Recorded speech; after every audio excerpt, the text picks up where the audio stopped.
বিগত 2 বছর ধরে বাণিজ্যিক সিনেমায় বেশ ভালো করছেন শাকিব খান। তাণ্ডব, তুফান, বরবাদ দিয়ে পর্দা কাঁপিয়েছেন তিনি। তারই ধারাবাহিকতায় এবার 90 দশকের ঢাকার আন্ডারওয়ার্ল্ড নিয়ে নির্মিত once upon a time in ঢাকাতে দেখা যেতে পারে ঢালিউড মেগাস্টারকে। জানা গেছে ছোট পর্দার নির্মাতা আবু হায়াত মাহমুদ প্রথমবারের মতো পা রাখছেন বড় পর্দায়।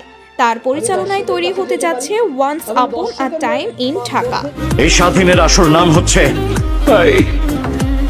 আপনার নাম কি? 90 দশকের ঢাকার আন্ডারওয়ার্ল্ডের বাস্তব কিছু ঘটনাকে কেন্দ্র করেই এই সিনেমার গল্প লিখেছেন লেখক ও চিত্রনাট্যকার মেজবাউদ্দিন সুমন। সিনেমার মূল চরিত্র কালা জাহাঙ্গীরের ভূমিকায় থাকছেন ঢাকাই চলচ্চিত্রের শীর্ষ তারকা শাকিব খান।